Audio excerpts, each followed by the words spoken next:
Let me open up with an opinion you've never heard before. Did you know that platformer is good? Like, really good?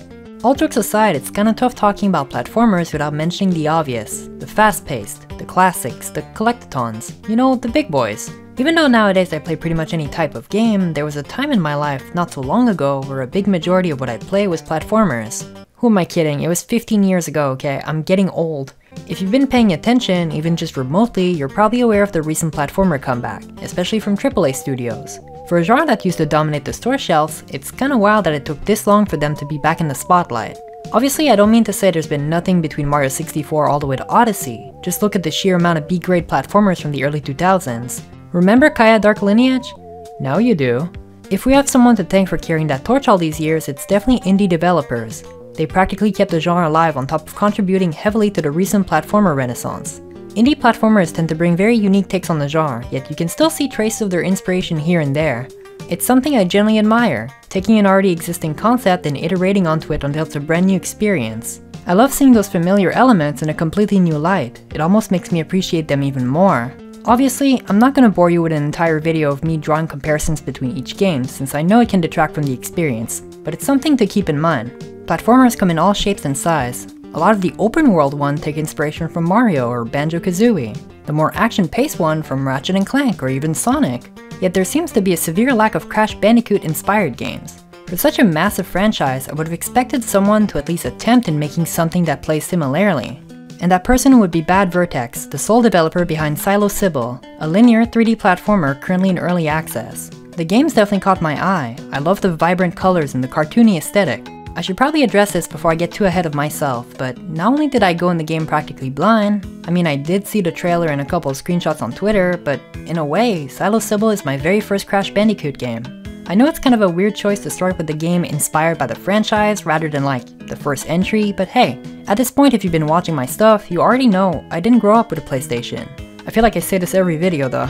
So the extent of my knowledge about Crash is limited to having watched my girlfriend play through the original trilogy when we first met, then the remasters and Crash 4 when they both respectively came out. I did eventually get to play a few levels by myself, and even though I had a lot of fun, it's definitely not enough to consider myself an expert. That probably means very little until I actually start talking about the game, right? PsiloSybil's boot up sequence starts with the creator's logo and this really cute artwork recommending that you use a controller. The game supports both Xbox and PlayStation controllers, and even though you can play with a keyboard, I ended up using a DualShock. It felt fitting and the controls felt very natural with it.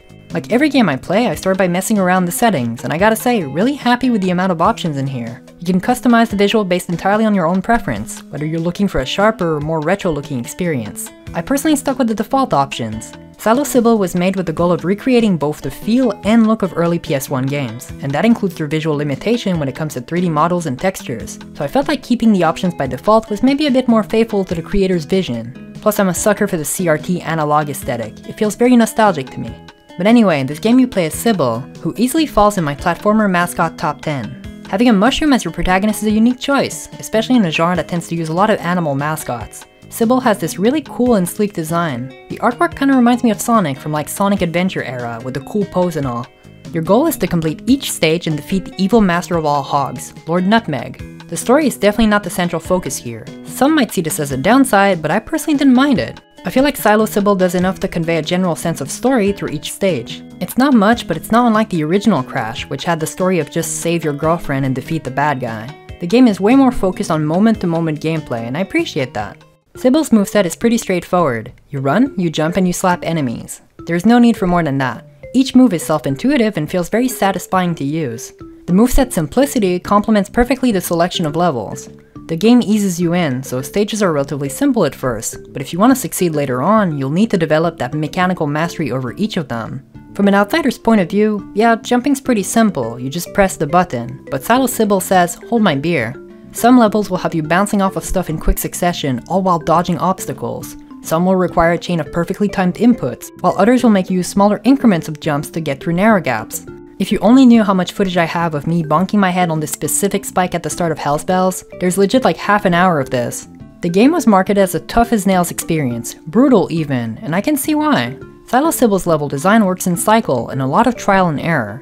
You mistime that jump and it's all the way back to the last checkpoint. I feel like the topic of difficulty in video game is always hard to approach, because on one hand, I'm all for accessibility options. I know there's plenty of people who will see this and go, it looks cool but I don't have the time to memorize all those patterns, and that's totally fair. But on the other hand, I love when games challenge me. There's something just magical about beating my head against a level for hours at a time. Each time I die I get a little bit further in, and when I finally see the end, the end screen with the amount of deaths you've had on that level was a genius idea. There's nothing more satisfying than looking at that number and going, wow, I actually did it. But I know it's not for everyone. It's the type of game you either adore or give up after 2 levels. And while the difficulty is undeniably there, I feel like PsiloSybil walks that very fine line between challenging and frustrating. Everything from level design to monster placement is deterministic. There's no RNG, which means whether it's your first attempt or 148, there's no randomness to it. This makes the obstacles eventually predictable with enough practice, on top of being really cool for speedrunners. It's all about pure optimization, or well, for players like me it's mostly about making my way to the end, but you know, it's really nice. Over the course of my playthrough, I found that my worst enemy wasn't the difficulty itself, but more like my hesitation. I would cruise through levels until a part I'm not familiar with, hesitate with a jump, die, and come back even faster. They say practice makes perfect, well that's definitely the case here. And the game knows that. The level cycles are made so you can technically run through them with barely any stops, but the more you second guess, the more complicated things get. A good example for that would be the chase sequences. Some levels end with segments where you're followed by a huge monster and the view shifts so you're running towards the camera. The chase sequence in Close Encounters is easily one of my favorite levels altogether. You can probably tell by the footage alone, but when I got here, I didn't really know what was waiting for me. I hesitate a bit, pick up the mushroom, but as soon as that eyeball creature arrives, panic sets in. I know that if I don't keep running, it's gonna catch up to me, and this is an excellent example of how cycles in PsiloSybil work. I died plenty of times, but eventually, I got the rhythm of it and my last attempt looked nearly flawless. Every platform was exactly where I needed them to be. My movement was quick, but I knew where to stop for a second, where to jump, where to punch. It all flowed seamlessly.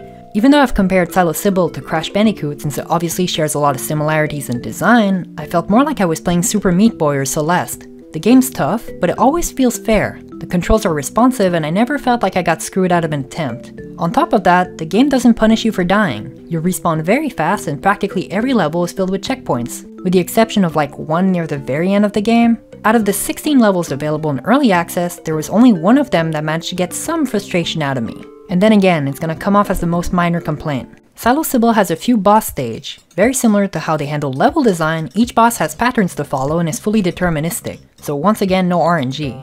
My main issue comes from checkpoint placement. We should probably start with the boss I actually had trouble with rather than have me instantly gush about my favorite.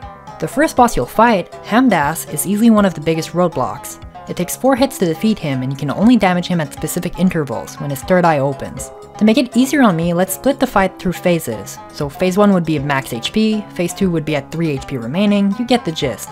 Early on, the boss is relatively predictable and this serves as teaching you the basic patterns of the fight. They're even generous enough to give you a checkpoint halfway through. My issue with it though, is the difficulty spike directly after the halfway point.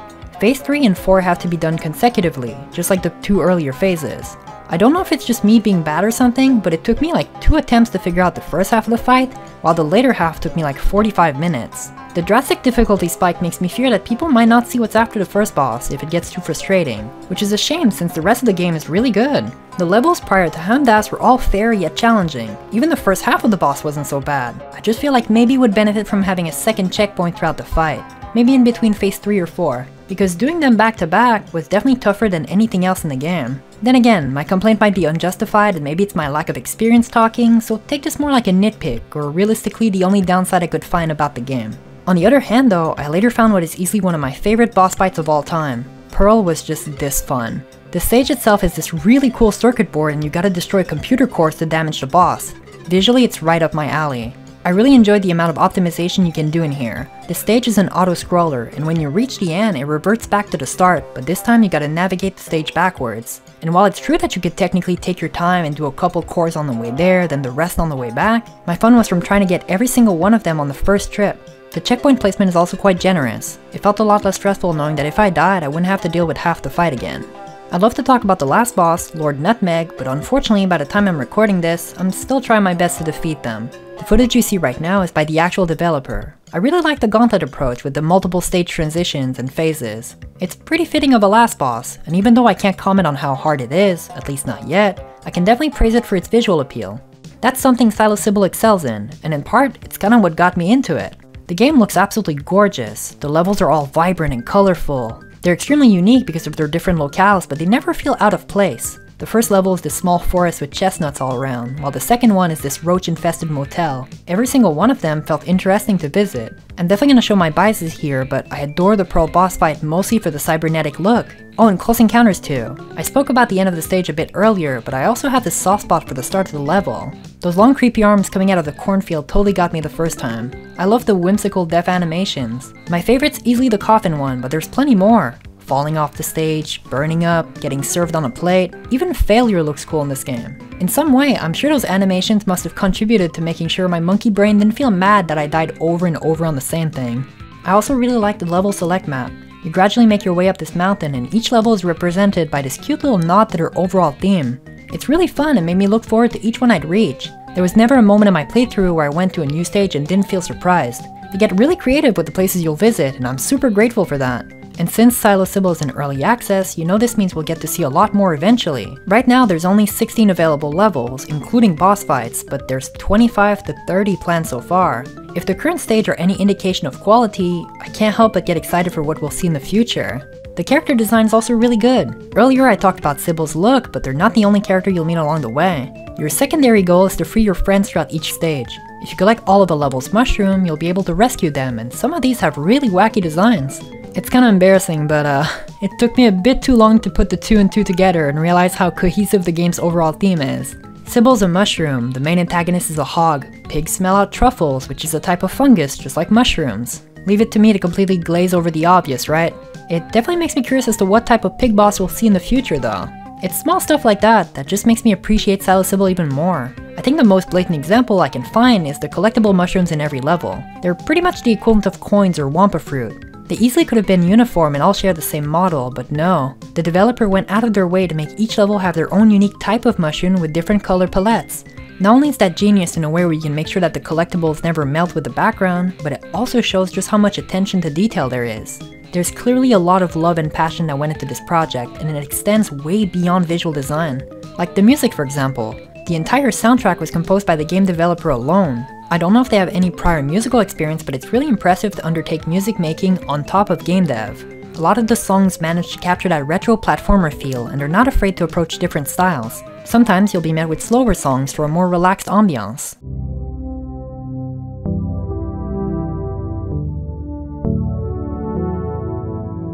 And then sometimes you have straight up the best song in the entire game.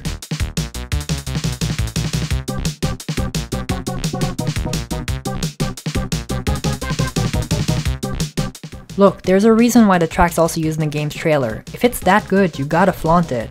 A lot of the songs stayed in my mind hours after playing. Obviously, I feel like every game needs a solid soundtrack, but I double down on that opinion when it's in a game that has you spending upwards of 30 to 40 minutes in each stage. It probably would have caused a lot of frustration if the music and the art style weren't there to diffuse some of that tension. None of the tracks overstayed their welcome, and I feel like they did a really good job. You may have already noticed, but I ended up using a lot of the PsiloSybil OST for this video's background music. I'll have a link in the description to the soundtrack. Bad Vertex uploaded it in its entirety on their YouTube channel. It was a godsend to have those readily available. They also provided the Sybil artwork you saw earlier in the vid, and on the thumbnail, so thank you. Kinda related to art direction, but there's even some unlockable skins. You start with a couple already available, but there's plenty more to unlock. There's some obvious nods to PlayStation classic like Crash Bandicoot and Lara Croft, but there's a lot of unique ones, including a nod to another fellow game creator with Zera from Zera Myths Awaken. It's this really cool platformer that originally started as a Spyro fan game. My favorite one is probably the Cookie skin. It's unlockable by clearing Borsai without killing any boars. It did require a bit of planning, but it really wasn't as hard as I imagined. In general, the game has a lot to offer. If you're more on the speedrunning side of things, each level has its own time trial. There's no mushrooms to collect, it's all about optimizing your route from point A to point B, without dying of course. Kinda easier said than done. In a similar fashion, there's also arcade mode available from the main menu. It's very similar to the main game, except you have a limited amount of lives and it's more of a hardcore challenge. There's definitely an audience for both of these, as well as the speedrunning scene, but let's just say, I like taking my time. Even though the game's in early access, it has a lot more to offer than I expected. Granted, it's not for everyone, but I really don't want to discourage anyone from trying it out. If you're still on the fence, there's a demo available for free on Steam and itch.io. It contains 2 levels and it's probably the easiest way to see if you resonate with the game or not. As for the full release, it's available on Steam and it's actually fairly cheap. It's only 20 of my Canadian chocolate coins. For the time it took me to get this far, especially knowing that I still have a lot of stuff to do, it felt 100% worth it. It's gonna sound a bit silly, but it kinda makes me want to give Crash Bandicoot a shot. If PsiloSybil took inspiration from them and managed to leave that much of a good impression on me, I'm sure I'll have a blast playing Crash too. But to wrap things up nicely, I want to sum up my thoughts about the overall experience in a less scripted way than the rest of the review. Playing PsiloSybil was an absolute blast. It was tough, but never felt impossible or cheap. The controls were tight and the level design made use of the moveset seamlessly. I felt actual joy after overcoming what seemed to be the hardest level yet, only to be thrown into an even harder one. It's pretty rare nowadays to find a game that actually challenges me the way PsiloSybil did. You know, without devolving into either Kaizo Mario territory, or just artificially increasing difficulty by giving everything bigger numbers. It was really refreshing to play through a hard but balanced game. And knowing that more's to come, it makes me really excited for PsiloSybil's future. Hey, thanks for watching this video all the way through. It means a lot. It's been really fun to cover something so different than what I usually do. If you like what you saw and want to support the channel, likes, comments, and subscribes are always appreciated. I've got plenty more projects on the way and I can't wait to show them all. Until then, take care.